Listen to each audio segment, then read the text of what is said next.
عاقبة للمتقين والصلاة والسلام على أشرف الأنبياء والمرسلين. قال الله تعالى في القرآن المجيد والفرقان الحميد: ربنا وابعث فيهم رسولا منهم يتلو عليهم آياتك ويعلمهم الكتاب والحكمة إنك أنت العزيز الحكيم. صدق الله مولانا العظيم وصدق رسوله النبي الكريم الأمين. وقال الله تعالى في القرآن المجيد والفرقان الحميد: إن الله وملائكته يصلون على النبي يا أيها الذين آمنوا صلوا عليه وسلموا تسليما. الصلاة والسلام عليك يا سيدي يا رسول الله وعلى آلك وأصحابك يا سيدي يا حبيب الله. الصلاة والسلام عليك يا سيدي يا رحمة للعالمين وعلى آلك وأصحابك يا سيدي يا خاتم النبيين. اس مبارک گفتگو اللہ کی توفیق سے جو میسر آ رہی ہے، اس کی ابتدا اپنی لکھی ہوئی ایک نعت کے چند اشعار سے کرتا ہوں، اس لیے کہ نبی پاک صلی اللہ علیہ وسلم کا عشق ہی تو یہ ساری رونقوں کی جان ہے. عشق علی جناب کیا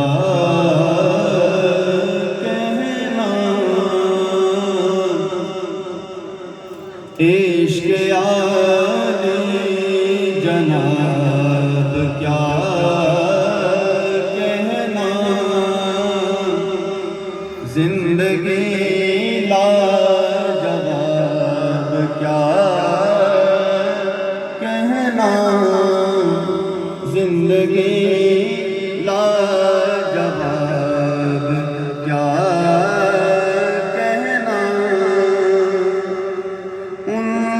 مسکان کو میں کیا بولوں، ان کی مسکان کو میں کیا بولوں، جیسے کھلتا گلاب کیا کہنا، جیسے کھلتا گلاب کیا کہنا، ان کی توصیف سے مزین ہے، ان کی توصیف سے مزین ہے، ان کے رب کی کتاب کیا کہنا، ان کے رب کی کتاب کیا کہنا. اور نبی پاک صلی اللہ علیہ وسلم کا لعاب دہن کس کس خوش نصیب کو ملا ہے، یہ بڑے کرم کے ہیں فیصلے. کنویں کو بھی ملا ہے نا، جس سے کھاری کنویں شیرہ جام بنے، اس زلال حلاوت ملا کو سنا، اور حسنین کریمین کو بھی ملا ہے. زہ کے اسم کے جس نے پایا ہے،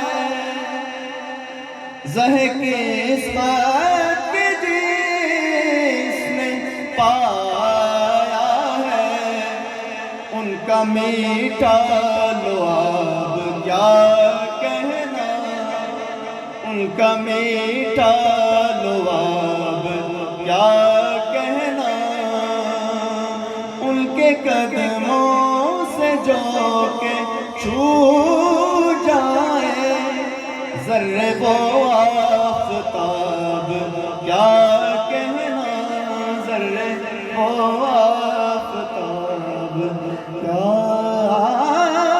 کہنا، زندگی لاجواب کیا کہنا. الحمدللہ. دوستانی دی وقار جو آیہ کریمہ تلاوت کرنے کا اللہ پاک نے شرف عطا فرمایا ہے۔ سورۃ البقرہ آیت نمبر 129، اور یہ جو آیہ کریمہ ہے یہ اصل میں دعا ہے، اور دعا کس نے مانگی ہے؟ حضرت ابراہیم خلیل اللہ نے مانگی۔ کب مانگی ہے؟ حضرت ابراہیم خلیل اللہ اپنے بیٹے سیدنا اسماعیل ذبیح اللہ کے ساتھ مل کر آپ نے اللہ کا گھر بنایا۔ اللہ کا گھر بنانے کے بعد یہ اس قدر عمدہ، خوبصورت اور نیکی کا کام ہے کہ اس کے مقابلے میں یہ نبی کا کام ہے۔ نبی کا تو ایک سانس ہماری ساری زندگی کی کمائیوں سے بہتر ہے، ہمارے سارے زندگی سر سجدے میں رہے تو نبی کا ایک سانس بہتر ہے، لیکن یہ نبی کے عمل کی بات ہے۔ نبی نے اللہ کا گھر بنایا، اللہ کا گھر بنانے کے بعد اپنے بیٹے کے ساتھ مل کر، یہ الگ ہسٹری ہے کہ جناب جس پتھر پر آپ تشریف فرما ہیں وہ پتھر اللہ کے حکم سے بلند ہوتا ہے، جہاں جہاں تک ضرورت پڑتی ہے وہ اللہ کے حکم سے بلند ہوتا ہے، لیکن میں مقصد اور مراد کی طرف آنا چاہتا ہوں۔ زیادہ تفاصیل اور واقعات کی بجائے میں چاہتا ہوں کہ آپ کو پوائنٹس دوں۔ ہمارا وقت تھوڑا یوز ہوگا لیکن ہمارے پاس علم کا اسلحہ انشاءاللہ العظیم زیادہ آئے گا۔ دوستان ذی وقار، حضرت ابراہیم خلیل اللہ نے اللہ کا گھر بنایا، اور اللہ کا گھر بنانے کے بعد آپ نے دعا مانگی، اور دعا کیا مانگی؟ ربنا، اے رب ہمارے، وابعث فیہم رسولا، ان میں وہ شان والا رسول بھیج دینا، شان والا رسول بھیج دے۔ وابعث فیہم رسولا منہم، انہی میں سے ہو۔ شان اس کی کیا ہو، نعت اس کی کیا ہو، بات اس کی کیا ہو؟ یتلو علیہم آیاتی کا، نعت اس کی یہ ہو کہ تیری آیات کو تلاوت کرے۔ یتلو علیہم آیاتی کا ویعلمہم الکتاب والحکمہ، اور ان کو کتاب اور حکمت کی تعلیم دے، اور صرف اسی پر بس نہ کرے، ویزکیہم، اور ان کے دلوں کو پاک کرے، ان کے دلوں کو پاک کرے۔ عارف کڑی رحمت اللہ علیہ ایسے تو نہیں نہ فرماتے، دل مومن دا شیشہ بنیا ایک دوجے دے کارن، پر جے سان عشق دی رکھ کے خوب زنگار اتارن، خوب زنگار اتارن۔ اور اس زنگ کو اتارنے کی جب اقبال بات کرتے ہیں، خودی کا سر نہاں لا الہ الا اللہ، اس کا پوشیدہ راز لا الہ الا اللہ میں ہے۔ پیر کرم شاہ صاحب رحمت اللہ علیہ تفسیر میں اقبال رحمت اللہ علیہ ایک شعر لکھا ہے، چمی گویم مسلمانم بلرزم، چمی گویم مسلمانم بلرزم، کہ دانم مشکلات لا الہ را، جب میں کہتا ہوں کہ میں مسلمان تو لرز جاتا ہوں، کانپ جاتا ہوں، کہ دانم مشکلات لا الہ را، میں جانتا ہوں لا الہ کی مشکلات کتنی ہیں۔ خودی کا سر نہاں لا الہ الا اللہ، خودی ہے تیغ، تیغ تلوار، خودی ہے تیغ فسان لا الہ الا اللہ، خودی اگر تیغ ہے تو اس کو تلوار کرنے، اس کو تیز کرنے والی وٹی جو ہے وہ لا الہ الا اللہ ہے۔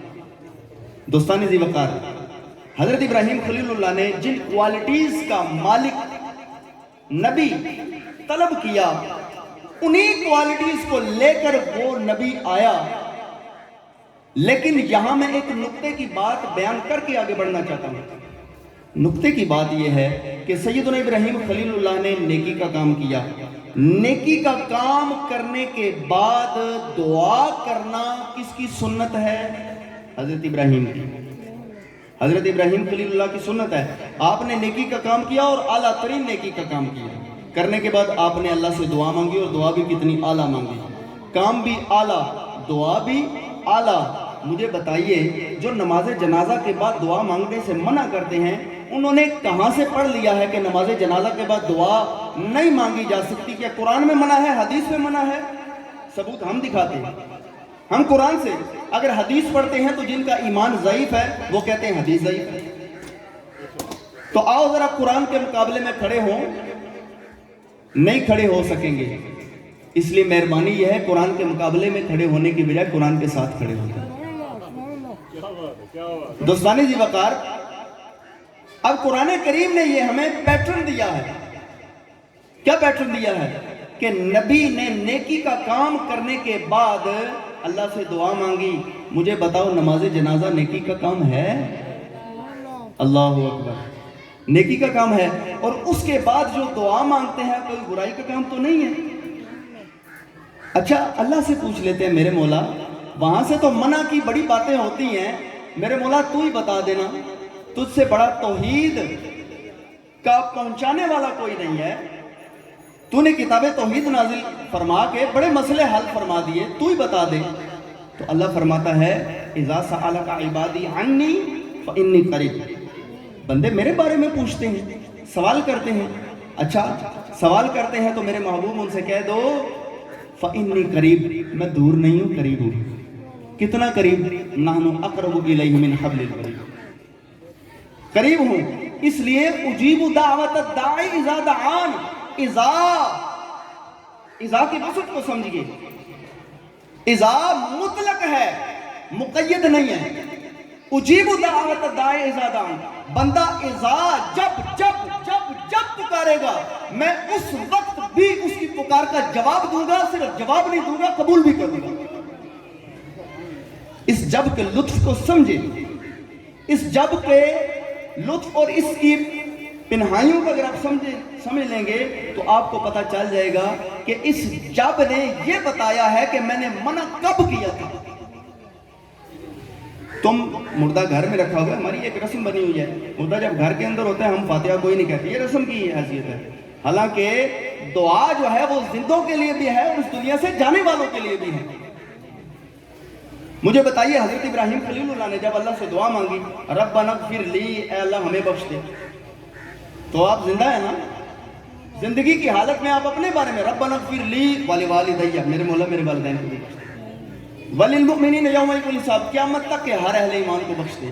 دوستان ذی وقار، قرآن سے ہمیں ایک ہتھیار اور خوبصورت بات ملی، کیا کہ نیکی کے کام کے بعد دعا کرنا حضرت ابراہیم خلیل اللہ کے طریقے سے ثابت ہے۔ آئندہ اگر ہمیں کوئی، ویسے اس کے مقابلے میں کوئی حدیث نہیں پیش کر سکتا، لیکن مناظرانہ اسلوب اگر پکڑ کی جائے نا تو قرآن کے مقابلے میں قرآن ہی سوٹ کرتا ہے، اور پھر قرآن کی وہ آیا جو منسوخ نہ ہو چکی ہو وہ آیا اس کے مقابلے میں آتی ہے۔ آگے بڑھتے ہیں، یہ الحمدللہ ہمیں پتہ چلا کہ نماز جنازہ کے بعد دعا مانگنا الحمدللہ یہ حضرت ابراہیم خلیل اللہ کے طریقے سے ثابت ہے۔ اللہ اکبر۔ اچھا یہ دعا قبول ہوئی، اور قبول ہونے کا ذکر بھی اللہ نے قرآن سورہ آل عمران 164 آیہ کریمہ میں کیا۔ اللہ تعالیٰ فرماتے ہیں لقد من اللہ علی المؤمنین اذ بعث فیہم رسولا، اور بعث فیہم رسولا کے بعد اللہ فرماتا ہے من انفسہم، انہی میں سے۔ سیدنا ابراہیم نے فرمایا تھا منہم، انہی میں سے، انہی میں سے ہو، انسانوں میں سے، میری اولاد میں سے، انہی میں سے ہو۔ اور جوابی طور پر جب قبولیت دعا کا ذکر اللہ نے فرمایا تو سادہ ذکر نہیں فرمایا، اللہ نے احسان سے ذکر فرمایا، لقد من اللہ علی المؤمنین اذ بعث فیہم رسولا۔ اللہ نے احسان کیا کہ اللہ نے مومنوں میں ایسا رسول عطا فرمایا کہ اس کی شان یہ ہے کہ وہ قرآن کریم کی آیات کی تلاوت بھی کرتا ہے، یعلمہم الکتاب والحکمہ، اس کی شان یہ ہے کہ وہ کتاب اور حکمت کی تعلیم بھی دیتا ہے، اور یہی تو مانگا تھا سیدنا ابراہیم نے کہ وہ کتاب و حکمت کی تعلیم دینے والا ہو۔ اور جوابی طور پر قبولیت دعا کا اللہ پاک نے جب ذکر فرمایا تو اللہ نے یہی شان بیان فرمائی کہ ایسا نبی عطا ہوا مومنوں کو اللہ کا احسان بن کر کہ اس کی شان یہ ہے کہ وہ تعلیم دیتا ہے قرآن کی، حکمت کی، اور یزکیہم وَإِن كَانُوا مِن قَبْلُ لَفِي ضَلَالٍ مُبِینٍ۔ اور اس سے پہلے حالت کیا تھی؟ کھلی گمراہی۔ اب کھلی گمراہی کا کیا ذکر کریں ہم؟ خانہ کعبہ شریف کا ننگے طواف کرتے تھے، اور دشمنی میں بعض اوقات اس قدر بڑھ جاتے تھے کہ حاملہ عورتوں کے پیٹ کاٹ دیتے تھے، جمع ہوا خون چھڑیوں سے اکھاڑ کر کھا لیا کرتے تھے، اور عجیب قسم کا سوسائٹی کا معیار تھا۔ تو ہمارے نبی پاک صلی اللہ علیہ وسلم نے جب آپ اس دنیا میں تشریف لائے تو اللہ نے آپ کو دونوں نور عطا فرمائے، حسی نور بھی عطا فرمایا اور مانوی نور بھی عطا فرمایا۔ علماء سے رابطہ کریں، آپ کو انشاءاللہ العظیم بتائیں گے حسی نور کیا ہوتا ہے، مانوی نور کیا ہوتا ہے۔ دوستان ذی وقار، اللہ نے اپنے محبوب علیہ السلام کو احسان کے طور پر ذکر فرمایا کہ اللہ نے احسان فرمایا مومنوں پر. اچھا، احسان کے ملنے پر ہمیں کرنا کیا چاہیے؟ اگر کوئی آپ پر احسان کرے تو اس کا جواب ہمیں قرآن و حدیث کیا کہتے ہیں؟ انگلش میں کہتے ہیں تھینک یو، تھینکس اے لاٹ. اور اگر the best language in this world اگر ہم بتائیں تو وہ ہے عربک. سب سے best language in the world وہ عربک ہے. کیوں عربک سب سے بیسٹ ہے؟ اللہ کے نبی علیہ السلام سے پوچھتے ہیں عربی سے پیار کرو کیونکہ عربی قرآن کی زبان ہے، عربی اہل جنت کی زبان ہے، عربی میری زبان ہے. ایمان والوں کے لیے اس سے بڑی کیا بات ہو سکتی ہے؟ ہمارے آقا کی زبان ہے. دوستان ذی وقار، تو جزاک اللہ خیر، جزاک اللہ احسن الجزاء. اچھا، ہمیں یہ قرآن حدیث نے تعلیم دی ہے کہ جب آپ کے ساتھ کوئی نیکی کرے تو اس کا ایسا ایٹیٹیوڈ اور جوابی رویہ دو کہ اس کی حوصلہ افزائی ہو کہ ہم نے اچھا کام کیا اور آئندہ وہ نیکی کرنے پر بہادر ہو جائے. اس کی حوصلہ افزائی کرو. یہ دنیا کا اصول ہے. سرکار فرماتے ہیں جو انسانوں کا شکر ادا نہیں کر سکتا وہ اللہ کا شکر بھی نہیں ادا کر سکتا. تو یہ دنیا کے دستور ہے. لیکن اللہ اکبر، اللہ فرماتے ہیں لَإِن شَكَرْتُمْ لَأَزِيدَنَّكُمْ وَلَإِن كَفَرْتُمْ إِنَّ عَذَابِي لَشَدِيدٌ. شکر کرو گے تو نعمتوں کی بارش کر دوں گا. شکر کرو گے تو نعمتوں کی بارش کر دوں گا. وَلَإِن كَفَرْتُمْ، اور اگر تم نے ناشکری کی، ان عذابی لشدید، جان لو پھر میرا عذاب بڑا سخت ہے. ایک جگہ اللہ فرماتا ہے ان بطش ربک لشدید، تمہارے رب کی پکڑ بڑی سخت ہے. دوستان ذی وقار، ہم اللہ کا عذاب نہیں چاہتے، اللہ کی رحمت اور ثواب چاہتے ہیں. اسی لیے تو ہم اتنا کہاں سے سفر کر کے آئے ہیں. کچھ لوگ تھکے ہوئے ہوں گے، لیکن یہ سرکار کے ذکر کی برکت ہے کہ دکھ درد کے ماروں کو غم یاد نہیں رہتے جب سامنے آنکھوں کے غمخوار نظر آئے. سرکار کے ذکر کی تاثیر ہی ایسی ہے. اللہ نے فرمایا وَاشْكُرُوا لِي وَلَا تَكْفُرُوا، تم میرا شکر کرو اور کفر نہ کرو. اچھا، مجھے یہ بتائیے کہ شکر ادا کرتے ہوئے دل کو خوشی ہوتی ہے یا غم؟ خوشی ہوتی ہے. اچھا، یہ فطری بات ہے کہ جب اللہ نے احسان دیا نا ہمیں، احسان کا نتیجہ میں پہلے سمجھا چکا ہوں انسانی نقطہ نظر سے. احسان کا جو جوابی رویہ اللہ ہم سے طلب کرتا ہے وہ شکر. اگر انسانوں کے شکر پر اس قدر زور دیا گیا ہے تو اللہ کا شکر جو اصل میں منعم حقیقی ہے. انسان منعم حقیقی نہیں ہے، یہ مجازی ہیں. لیکن اللہ کی شان کیا ہے؟ حقیقت میں انعام کرنے والا، انعمت علیہم کی شان رکھنے والا اللہ ہی ہے. تو اللہ نے ہم پر احسان کیا تو اس کا جواب ہمیں یہ بنتا ہے کہ ہم اللہ کا شکر ادا کریں. اور شکر ہر جائز طریقے سے شکر ادا کرتے ہوئے خوشی کا اظہار کریں.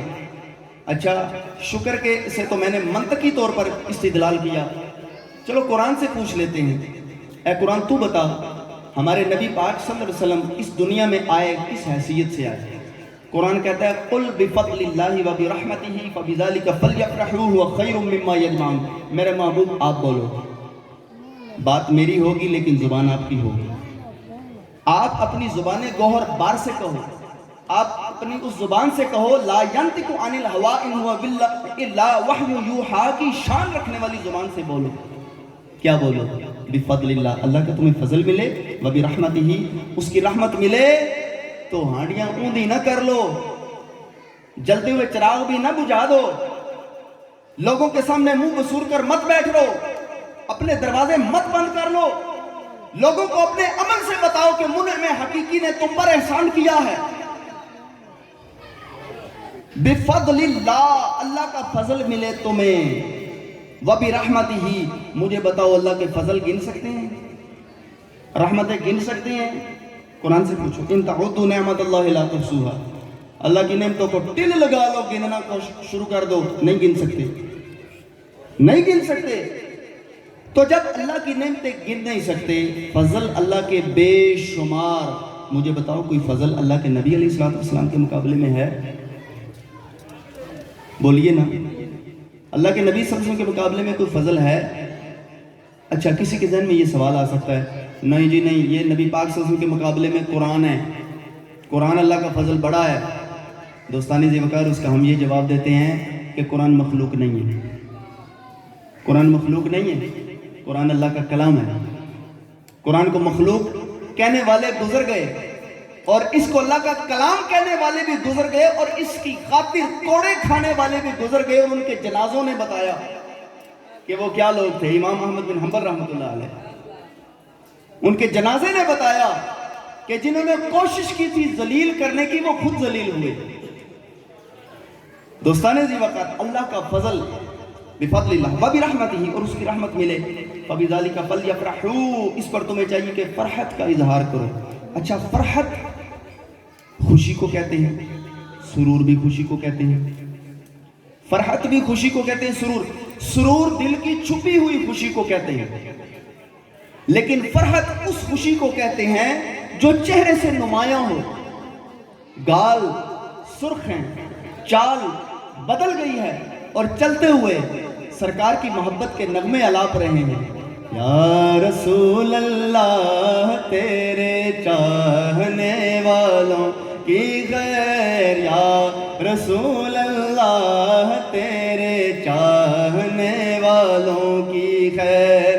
کس کی خاطر سانپ سے ڈسوا لیا صدیق نے، کس کی خاطر سانپ سے ڈسوا لیا صدیق نے. عاشقوں کو ان کی طرز عاشقی اچھی لگی. یا رسول اللہ تیرے چاہنے والوں کی خیر. دوستانی ذی وقار اللہ کا فضل اور اس کی رحمت. اچھا، رحمتیں بڑی ہیں. بیٹی گھر کے لیے رحمت ہے، کوئی انکار تو نہیں ہے کسی کو. اچھا، بیٹی گھر کے لیے رحمت ہے، صرف اسی پر بس نہ کریں. جس گھر کے اندر محمد نام کا ایک بچہ بھی ہو، وہ محمد نام کا بچہ بھی اللہ کی رحمت ہے. سرکار سے پوچھئے نا یہ محمد نام کی برکت. سرکار فرماتے ہیں جس نے اپنے بیٹے کا نام محمد یا احمد میرے ساتھ محبت کی وجہ سے اور میرے نام سے برکت حاصل کرنے کی وجہ سے رکھا، وہ باپ اور بیٹا دونوں جنتی ہیں. اہل محبت ہو کر تو دیکھو، اللہ نواز نہ دے تو بات کرنا. دوستانی ذی وقار اللہ کا فضل اور رحمتیں بے شمار. لیکن مجھے بتاؤ کوئی رحمت ایسی ہے جس کے بارے میں اللہ نے سرکار کے علاوہ کسی رحمت کے بارے میں فرمایا ہو وَمَا أَرْسَلْنَاكَ إِلَّا رَحْمَةً لِّلْعَالَمِينَ؟ سرکار کے مقابلے بھی کوئی رحمت نہیں ہے. جب دنیا میں رحمت ملے اور فضل ملے تو اس پر شریعت نے جو پیٹرن دیا ہے، دیکھیں بیٹا ملے تو شریعت کیا کہتی ہے کہ دروازے بند کر دو، کسی کو گھر میں آنے نہیں دینا اور ماتم کرنا شروع کر دینا. کیا شریعت نے یہ کہا ہے؟ نہیں. شریعت نے یہ کہا ہے اگر تمہیں خوشی ہوئی ہے تو اس خوشی میں تم کھانا کھلاؤ. چھوٹے 2 جانور، بکرا بکری وغیرہ 2 جانور، اور اگر بیٹی عطا ہوتی ہے تو 1 جانور. اور اپنی خوشی میں دوسروں کو کھلا کر شریک کرو. شریعت نے ہماری رہنمائی کی ہے، خوشی میں شریک کرنے کی رہنمائی کی ہے. مجھے میرے دوستو نبی پاک صلی اللہ علیہ وسلم کے آنے کی خوشی بیٹوں اور بیٹیوں سے کم ہے. سرکار فرماتے ہیں لا یؤمن احدکم حتی اکون احب الیہ من والدہ وولدہ والناس اجمعین. تم میں سے کوئی کامل مومن اتنی دیر تک ہو ہی نہیں سکتا جب تک کہ میں اس کو اس کے والدین، اس کے بچوں اور تمام انسانوں سے بڑھ کر محبوب نہ ہو جاؤں، اتنی دیر تک اس کا ایمان ہی کامل نہیں ہوتا. اگر بچے کی خوشی کرنے پر کھلانے کی تاکید، بچی کی خوشی کرنے پر کھلانے کی تاکید، اور جب نبی پاک صلی اللہ علیہ وسلم کی خوشی کی باری آئے تو حوالے مانگنا شروع کر دیتے ہیں. نہیں جی یہ ثابت ہی نہیں ہے. دوستان ذی وقار اگر اس کی رٹ لگائیں گے نا کہ یہ ثابت نہیں ہے تو پھر آپ کو آپ کا اپنا ایمان ثابت کرنا پڑے گا. ہم بتاتے ہیں ثابت ہے یا نہیں ہے. دوستان ذی وقار اللہ تعالیٰ نے اپنے شان والے کلام مجید میں جو میں نے آپ کے سامنے چیزیں پیش کی، میں نے الحمدللہ آسان چیزیں پیش کی ہیں کہ جو اکثر ہمارے علم میں ہوتی ہیں لیکن ہمیں ان کا استعمال نہیں پتا. قرآن کریم میں آپ نے سنا ہوگا وَأَمَّا بِنِعْمَةِ رَبِّكَ فَحَدِّثْ. سب کو آتی ہے یہ؟ بولیے ذرا وَأَمَّا بِنِعْمَةِ رَبِّكَ فَحَدِّثْ. سب بولیے وَأَمَّا بِنِعْمَةِ رَبِّكَ فَحَدِّثْ. سبحان اللہ. یہ آیت کریمہ یاد کر لینی ہے، یہ میلاد شریف کے موضوع پر بڑی قوی دلیل ہے. اللہ فرماتا ہے کہ اپنے رب کی نعمت کا چرچا کرو. فحدث، اس سے ہے حدیث. حدیث کا مطلب ہے گفتگو، بات چیت. تو مطلب یہ ہوا کہ رب نے جو نعمت دی ہے تمہاری زبان بول کر بتائے کہ اللہ نے فضل کیا ہے، اللہ نے احسان کیا ہے. اور اگر تمہیں کچھ نہیں ملتا تو قرآن ہی پڑھ لو. قل بفضل اللہ وبرحمتہ فبذلک فلیفرحوا. جی میلاد منانا کہاں لکھا ہوا ہے؟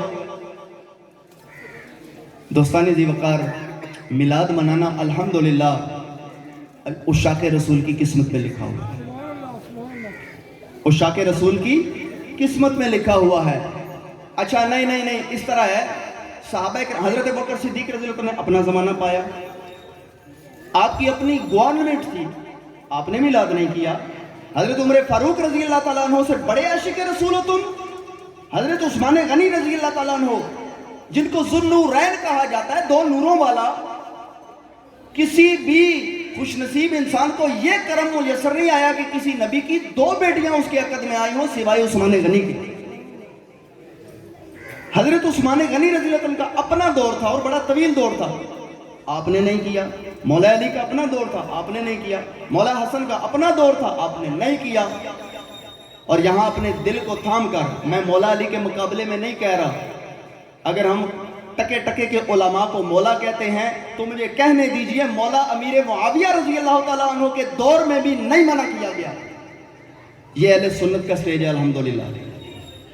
اور جس کو سرکار سے شان ملی ہے الحمدللہ ہم ڈنکے کی چوٹ پر وہ شان بیان کریں گے، مولا علی کے مقابلے میں نہیں. میں دلیل پہلے بیان کر چکا ہوں. مولا علی کی تو شان یہ ہے، دوستان ذی وقار، اگر محفل لگی ہوئی ہو نا، محفل لگی ہوئی ہو اور حضرت امیر معاویہ رضی اللہ تعالیٰ عنہ محفل میں آئیں، جگہ نہ ملے اور وہ جوتیوں والی جگہ پر بیٹھ جائیں، تو مولا علی کے محفل میں آپ کا جوتیوں پر بیٹھ رہنا یہ آپ پر زیادتی نہیں.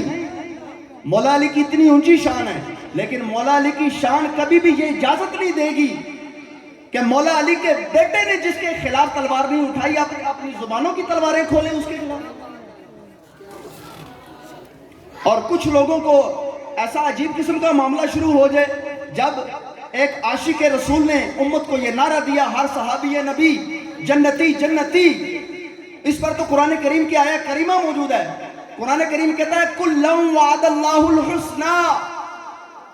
جن لوگوں نے فتح مکہ سے پہلے خرچ کیا، جہاد کیا، قتال کیا، ان کا درجہ اونچا ہے. لیکن جو بعد والے ہیں، بعد والے اور پہلے والے، بھلائی کا وعدہ سب کے ساتھ ہے. کُلًّا وَعَدَ اللَّهُ الْحُسْنَى، بھلائی کا وعدہ سب کے ساتھ ہے. جب سب کے ساتھ بھلائی کا وعدہ ہے تو بھلائی کم از کم یہ ہے کہ قبر میں بھی آرام اور سکون ہے، اور روز محشر بھی رسوائی نہیں ہے، اور آخر کار جنت میں پہنچنا ہے. یہ بھلائی کا کم سے کم درجہ ہے. دوستان ذی وقار، اس لیے صحابی یاد رکھیں، یہ الحمدللہ سرکار کی محفل ہے. اور میں جب اسٹوڈنٹس کو پڑھا رہا تھا نا، تو مقصد تخلیق ہے تو حاصل ایما، جو تجھ سے گریزاں وہ خدا سے ہے گریزاں ماہر القادری، تو اس پر میں نے بچوں کو بتایا الحمدللہ کہ جو تجھ سے گریزاں وہ خدا سے ہے گریزاں. جو آپ سے منہ موڑ لیتا ہے وہ خدا سے منہ موڑ لیتا ہے. کیسے؟ آپ سے منہ موڑنا ایسے ہے، جو آپ کی سیرت سے منہ موڑ لے اس نے آپ سے منہ موڑ لیا. جو آپ کے کردار سے منہ موڑ لے اس نے آپ سے منہ موڑ لیا. جس نے آپ کی چاہت سے منہ موڑ لیا اس نے آپ سے منہ موڑ لیا. کیا آپ سیدہ عائشہ صدیقہ رضی اللہ تعالیٰ عنہ کو چاہتے نہیں تھے؟ کتنے بدبخت لوگ ہیں جو، یہ یوٹیوب میں ایک میں نے ویڈیو دیکھی، عائشہ فی النار، استغفر اللہ. بھئی کوئی حلالی بیٹا یہ گوارا کر سکتا ہے تو اپنی ماں کے بارے میں غلط بات کرے؟ قرآن کہتا ہے وَأَزْوَاجُهُ أُمَّهَاتُهُمْ، جو نبی کی بیویاں ہیں وہ ایمان والوں کی مائیں ہیں. ایسی مائیں ہیں کہ ان پر پہلے ہم اور پھر ہماری مائیں قربان ہیں. اپنا صرفہ نہیں کرنا، پہلے ہم پھر ہماری مائیں قربان. وہ ایسی مائیں ہیں. تو صحابی جو ہیں یہ عملوں سے نہیں بنتے، یاد رکھنا. صحابی عملوں سے، جو کہتے ہیں نا فلاں نے یہ کیا، فلاں نے یہ کیا، فلاں نے یہ کیا، اس پر میں آپ کو ایک ہستی کا فتویٰ آپ کے سامنے رکھتا ہوں. بہار شریعت نام سن رکھا ہے آپ نے؟ اور جس ہستی نے یہ بہار شریعت لکھی ہے، فقہ حنفی کی بڑی مستند یہ کتاب ہے بہار شریعت. مولانا امجد علی اعظمی جنہوں نے براہ راست امام عشق و محبت شاہ احمد رضا خان فاضل بریلوی رحمۃ اللہ علیہ سے فیض لیا ہے. آپ بہار شریعت میں ذکر فرماتے ہیں کہ جو کسی بھی صحابی کے بارے میں غلط جملہ بولے وہ رافضی ہے. آپ نے فرمایا کہ اگرچہ وہ شخص چاروں خلفاء کو مانتا ہو، ان کی بے ادبی نہ کرتا ہو، ان کی بے ادبی نہ کرتا ہو، لیکن آپ نے جن صحابہ کرام کے نام لیے حصول برکت کی خاطر میں بھی آپ کے سامنے وہ نام لیتا ہوں. بہار شریعت یہ پڑھنے لائق کتاب ہے، اور یہ وہ کتاب ہے جس کو اہل دیوبند نے بھی پسند کیا ہے کہ فقہ حنفی کی مستند اور معتبر کتاب ہے. دوستان ذی وقار، اس بہار شریعت میں جو نام لکھے ہوئے ہیں اس میں حضرت امیر معاویہ رضی اللہ تعالیٰ عنہ کا نام ہے، حضرت ابو سفیان رضی اللہ تعالیٰ عنہ کا نام ہے، حضرت عمر بن العاص رضی اللہ تعالیٰ عنہ کا نام ہے. دوستان ذی وقار، یہ مبارک تو اس لیے جو کہتے ہیں فلاں نے کیا کیا، فلاں نے کیا کیا، اس کا جواب یہ ہے کہ کرنے سے صحابی نہیں ہوتے، کرنے سے صحابی نہیں ہوتے، صحابی نگاہ مصطفیٰ سے بنتے ہیں. اگر کرنے سے صحابی ہونا ہوتا یا رسول اللہ، یا رسول اللہ، حق چاہ رہے ہیں، یا علی مولا علی، سبحان اللہ. اگر کرنے سے بندے نے کچھ بننا ہوتا نا، صحابی بننا ہوتا، تو آج کتنے لوگ صحابی بنے ہوئے ہوتے. یہ علامہ صاحب نے کتنی خوبصورت بات کی ہے کہ 2 کروڑ دفعہ درود پاک، یا 2 کروڑ 70 لاکھ دفعہ، سبحان اللہ. اور یہ خواتین، ہم ان کو صنف نازک یا کمزور کہتے ہیں. بھئی ہم سے یہ زور والے ہیں جو نبی پاک صلی اللہ علیہ وسلم سے اس قدر محبت کا اظہار کر رہے ہیں. اچھا، درود پاک کا ذکر آیا تو ہم درود پاک کے حوالے سے آپ سے بات کریں. کچھ لوگ یہ کہتے ہیں کہ بھی اذان سے پہلے نہ پڑھو، اذان کے بعد نہ پڑھو. تو دوستان ذی وقار، علماء نے بڑی خوبصورت طریقے سے بیان کر دیا ہوا ہے. تو ہمارے علماء کے لیے یہ موضوع بوریت کا باعث بن سکتا ہے، لیکن عوام کے دل پھر بھی کھلیں گے الحمدللہ. دوستان ذی وقار، یہ دیکھیے جب قرآن کریم نے کہا نا ان اللہ و ملائکتہ یصلون علی النبی یا ایھا الذین آمنوا صلوا علیہ وسلموا تسلیما، اے ایمان والو، اللہ کے نبی علیہ الصلوۃ والسلام پر کثرت سے درود بھی پڑھو اور سلام بھی پڑھو، درود بھی پڑھو اور سلام بھی پڑھو. یہ جو نا صلو علیہ وسلم، یہ ہے مطلق، اس پر اللہ نے کوئی قید نہیں لگائی کہ کس وقت پڑھو اور کس وقت نہ پڑھو. جب اللہ نے قید نہیں لگائی تو مطلب کیا ہوا؟ اپنی مرضی ہے، نماز سے پہلے پڑھو، نماز کے بعد پڑھو، اذان سے پہلے پڑھو، اذان کے بعد پڑھو، کسی بھی نیکی سے پہلے پڑھو، بعد پڑھو. جب اللہ نے پابندی نہیں لگائی تو ہم کون پابندی لگانے والے ہوتے ہیں؟ ٹھیک ہے، اللہ سے بڑا، اللہ کے دین کو پہنچانے والی کوئی ہستی کوئی نہیں ہے. تو جب اللہ نے منع نہیں فرمایا، اللہ کے رسول صلی اللہ علیہ وسلم نے منع نہیں فرمایا. اور رہی بات یہ کہ صحابہ کرام نے میلاد نہیں منایا، اس طرف آتے ہیں. صحابہ کرام نے میلاد نہیں منایا، ہم اس لیے نہیں مناتے. ایک بہت بڑے گیدرنگ میں ایک بندے نے بات کی، میں نام نہیں لیتا لیکن کام ضرور کرنا چاہیے. بہت بڑے گیدرنگ میں اس نے کہا کہ ہم جو ہے یہ قیام پاکستان کی خوشی مناتے ہیں، یہ ملکی حوالے سے ہم کرتے ہیں، ملکی حوالے سے کرتے ہیں، اس کو دین سمجھ کے نہیں کرتے. اور ساتھ اس نے یہ بھی کہہ دیا کہ اللہ کا فضل ہے قرآن، یہ ہمارا پاکستان کا آزاد ہونا. ویسے ہمیں تو اس میں کوئی شک نہیں ہے کہ یہ اللہ کا فضل ہے الحمدللہ. اچھا، تو اللہ کا فضل ہے، یہ ملکی حوالے سے ہم کرتے ہیں. تو یہ جو میلاد مناتے ہیں، صحابہ کرام سے بڑے عاشق رسول نہیں، جب انہوں نے نہیں کیا تو ہم کیوں کریں؟ ہم اس لیے نہیں کرتے کیونکہ انہوں نے نہیں کیا. دوستان ذی وقار، اگر یہ قاعدہ مقرر کر لیا جائے کہ جو کام صحابہ کرام کے دور میں نہیں ہوا ہم نے وہ نہیں کرنا، تو برائے مہربانی ختم بخاری شریف نہ کیا کریں. یہ ختم بخاری شریف کا ختم ہوتا ہے، پھر وہ نہ کریں. اگر سرکار کا میلاد نہیں کرنا کہ یہ سرکار کے دور میں ثابت نہیں تھا، کیا صحابہ کرام نے بخاری شریف کا ختم پڑھا؟ سنن ابن ماجہ، سنن نسائی، ترمذی، داؤد، یہ کتابیں صحابہ کرام کے دور میں تھیں، یہ صحابہ کرام کے دور کے بعد ہوئی ہیں. دوستان ذی وقار، آج ہم مزے لے لے کے اپنے آپ کو اہل حدیث کہتے ہیں. کیوں؟ ہم سرکار کی حدیثوں کے نوکر اور خادم ہیں. تو کیوں کہتے ہیں؟ اس لیے کہتے ہیں کہ ہم سرکار کی کسی حدیث کو ایمان کے کمزور ہونے کی بنیاد پر یہ نہیں کہتے ضعیف ہے.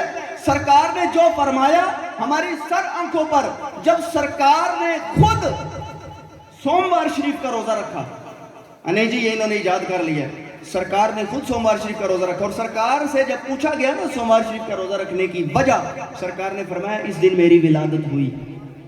تو اس نیت سے نبی پاک صلی اللہ علیہ وسلم نے آپ نے اپنا میلاد خود منایا ہے۔ کسی عمل سے میلاد منانا یہ نبی پاک صلی اللہ علیہ وسلم کے طریقے سے ثابت ہے۔ سرکار کی چوائس تھی، سرکار نے روزہ رکھ کے منایا، اور ہم اگر کھانا کھلا کے کرتے ہیں تو اس میں کوئی خرابی نہیں ہو جاتی، اور نہ ہی ہم ایسے لوگوں پر فتویٰ لگائیں کیوں روزہ رکھتے ہو، اس دن تو روزہ رکھنا حرام ہے۔ نہیں، ثواب کا کام ہے، ثواب کا کام ہے، لیکن یہ نہ سمجھیے کہ جو لوگ روزہ نہیں رکھتے اور کھانا کھلاتے ہیں اللہ کی محبت میں، یطعمون الطعام علی حبہ مسکینا و یتیما و اسیرا، تو وہ کوئی غلط کام نہیں کرتے، کاز اللہ کی محبت ہے۔ دوستان ذی وقار، اللہ تعالیٰ سے دعا ہے کہ اللہ ہمیں ہر دم نبی پاک صلی اللہ علیہ وسلم کی بڑھتی رہنے والی محبت عطا فرمائے، اور میں نے جو باتیں کی میری نیت اللہ کے حوالے ہے، اللہ تعالیٰ ہمیں ان باتوں کو اپنے کردار میں، ذہن میں جگہ دینے کی توفیق عطا فرمائے۔ وما علینا الا البلاغ المبین۔